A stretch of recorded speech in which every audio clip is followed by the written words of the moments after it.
ദൈവത്തിരുനാമത്തിന് മഹത്വമുണ്ടാവട്ടെ. Bible reading പ്രോഗ്രാമിലേക്ക് ഏവരെയും കർത്തൃനാമത്തിൽ സ്വാഗതം ചെയ്യുന്നു.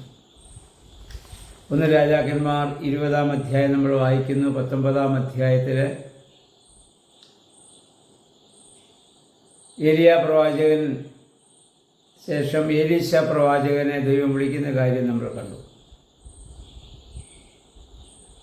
വിളിച്ച ഉടനെ തന്നെ അവനായിരുന്നതായ തലങ്ങളിൽ നിന്നൊക്കെ ഉപേക്ഷിച്ച് പെട്ടെന്ന് ദൈവവിളിയോട് അവൻ പ്രതികരിക്കുന്നതായി നമ്മളിവിടെ കാണുന്നുണ്ട്. 20-ാം അധ്യായം വരുമ്പോൾ അതുമായി ബന്ധമില്ലാത്ത മറ്റൊരു സംഭവമാണ്. സിറിയൻ രാജാവായിരുന്ന ബിൻദാദ് ആഹാബിനോട് യുദ്ധം പ്രഖ്യാപിക്കുകയാണ്. അവൻ ആഹാബിനോട് പറഞ്ഞു, നിനക്കുള്ളതെല്ലാമേ ഇന്നീ മുതൽ എൻ്റേതായിരിക്കും. നിൻ്റെ സമ്പത്തുകളും ആടുമാടുകളും സ്വർണവും വെള്ളിയും മാത്രമല്ല, നിൻ്റെ ഭാര്യമാരും മക്കളും എല്ലാം എൻ്റേതാണ്. അതുകൊണ്ട് നീ എനിക്ക് അത് വിട്ടുതരണം. നാളെ ഞാൻ ഇവിടെ നിന്ന് ആളുകളെ അയക്കും, അവർക്ക് നീ അതൊക്കെയും നൽകണം. കാരണം അത് കേട്ടപ്പോൾ ആഹാബ് രാജാവ് ഒന്ന് ഭയപ്പെട്ടു. കാരണം ബിൻദാദ് വലിയ ശക്തിയാണ്, ധാരാളം പടയാളികളും അതിനുള്ള എല്ലാ ക്രമീകരണങ്ങളും അവനുണ്ട്. പെട്ടെന്ന് ആഹാബ് ഇസ്രായേലിലെ നേതാക്കന്മാരെയൊക്കെ വിളിച്ചു കൂട്ടുന്നു. ബിൻദാദ് ഇങ്ങനെ ആവശ്യപ്പെടുന്നു, നമ്മൾ എന്തു ചെയ്യണം?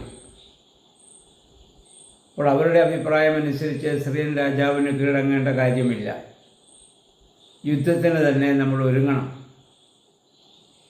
കാരണം ഇസ്രായേൽ ദൈവത്തിൻ്റെ ജനമാണ്. ആ ജനത്തെ ആർക്കും കീഴ്പ്പെടുത്താൻ സാധിക്കുകയില്ല എന്നുള്ള പിതാക്കന്മാരുടെ കാലത്തെ അനുഭവങ്ങളും അവരുടെ കാലത്തെ അനുഭവങ്ങളും അവർ ധാരാളം കണ്ടിട്ടുള്ളവരും അനുഭവിച്ചിട്ടുള്ളവരുമാണ്. അതുകൊണ്ട് അവന് കീഴടങ്ങേണ്ട കാര്യമില്ല, അവരോട് യുദ്ധം പ്രഖ്യാപിക്കുക തന്നെ വേണം എന്ന് പറഞ്ഞു. ഇങ്ങനെ ഒരു തീരുമാനമെടുക്കുന്ന സമയത്താണ് ഒരു പ്രവാചകൻ ആഹാബ് രാജാവിൻ്റെ അടുത്ത് വന്ന് അവനോട് പറയുന്നു, അവനെ ധൈര്യപ്പെടുത്തുന്നു. കർത്താവ് അരുളി ചെയ്യുന്നു, വിജയം നിൻ്റേതാണ്. അപ്പം നീ അവന് യുദ്ധം ചെയ്യാൻ വേണ്ടി നീ കാത്തിരിക്കേണ്ട, നീ തന്നെ അവനോട് യുദ്ധം ചെയ്തു കൊള്ളുക. അങ്ങനെ അവിടെ യുദ്ധം ആരംഭിക്കുന്നു. ഇസ്രായേൽ ജനം മറ്റവരേക്കാൾ ആൾ വളരെ കുറവാണെങ്കിലും സിറിയക്കാർ യുദ്ധത്തിൽ തോറ്റ് ഓടുകയാണ്. ധാരാളം ആളുകൾ അവിടെ വധിക്കപ്പെടുന്നുമുണ്ട്. അങ്ങനെ അവരെ തോൽപ്പിച്ചു. അത് കഴിഞ്ഞപ്പോൾ പ്രവാചകൻ പറഞ്ഞു, വീണ്ടും അവൻ യുദ്ധത്തിന് വരാൻ സാധ്യതയുണ്ട്. കാലാവസ്ഥ നന്നായിരിക്കുമ്പോൾ, വസന്തകാലം വരുമ്പോൾ വീണ്ടും അവൻ യുദ്ധത്തിന് വരും. അങ്ങനെ ആ പ്രവാചകൻ പറഞ്ഞ പോലെ തന്നെ അവൻ വീണ്ടും യുദ്ധത്തിന് വരുന്നു.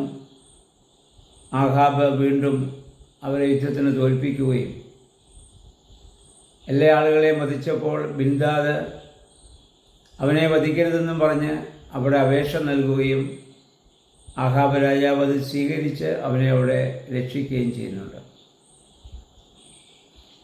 എന്നിട്ട് അവൻ്റെ അപ്പൻ ബിൻദാദിൻ്റെ പിതാവ് ഇസ്രായേലിനെ പിടിച്ചെടുത്തതെല്ലാം അവന് തിരികെ നൽകാമെന്ന് പറഞ്ഞൊരു ഉടമ്പടിയും ചെയ്ത് അവിടെ നിന്ന് പോകുന്നതായി നമ്മൾ കാണുന്നുണ്ട്. ആഹാബ് ഒരു വിശ്വാസിയല്ല, നമുക്കറിയാം. അന്യ ദൈവങ്ങളെ കൊണ്ടുവന്ന് ആരാധിക്കുകയും ദൈവത്തിനകന്നൊക്കെയാണ്. എന്തുകൊണ്ട് ആഹാബിനെ ദൈവം ഇത് സംരക്ഷിക്കുന്നു ചോദിച്ചാൽ ഇസ്രായേൽ ജനത്തെ പ്രതിയാണ്. ആ ജനത്തോടുള്ള ദൈവത്തിൻ്റെ സ്നേഹം, അല്ല അവരുടെ പിതാക്കന്മാർക്ക് കൊടുത്ത വാഗ്ദത്തം, അത് നിറവേറ്റാനുള്ള ദൈവത്തിൻ്റെ ഒരു വലിയ കരുതലായി ഇതിനെ കാണണം.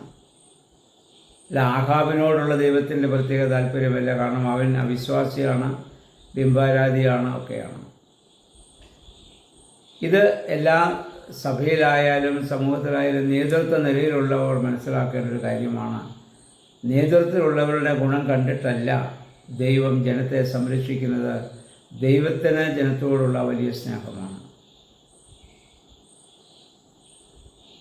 ആ ഒരു വലിയ സ്നേഹം നിലനിൽക്കുന്നത് കൊണ്ടാണ് ദൈവം അവരെ സംരക്ഷിക്കുന്നത്, അല്ലാതെ നേതൃത്വത്തിൻ്റെ ഗുണം കൊണ്ടൊന്നുമല്ല. നേതൃത്വം പലപ്പോഴും വഴിവഴിക്കുന്ന രീതിയിലേക്ക് പോകാറുണ്ട്. കാരണം നേരത്തെ പറഞ്ഞല്ലോ, സമ്പത്തും അധികാരമൊക്കെ വർദ്ധിക്കുമ്പോൾ ദുർവികാരങ്ങളും ദുശ്ചിന്തകൾക്കൊക്കെ വിധേയമാവുകയും അഹങ്കാരം എന്ന വലിയ ഒരു അവസ്ഥയിലേക്ക് അവർ പോവുകയും ചെയ്യും. എന്നാൽ ദൈവത്തിനൊരു പദ്ധതിയുണ്ട്. ആ പദ്ധതി താൻ കൊടുത്ത വാഗ്ദത്തം ഭൂമിയിൽ നിറവേറ്റുക. ഇസ്രായേൽ ജനത്തെ തൻ്റെ സ്വന്തം ജനമായി ദൈവം സ്നേഹിക്കുന്നു, അവരെ സംരക്ഷിക്കുക. അതിനുവേണ്ടിയാണ് ദൈവം യുദ്ധത്തിനുള്ളതായ എല്ലാ ക്രമീകരണങ്ങളും അവിടെ പറയുകയും അവരെ സംരക്ഷിക്കുകയും ചെയ്തത്.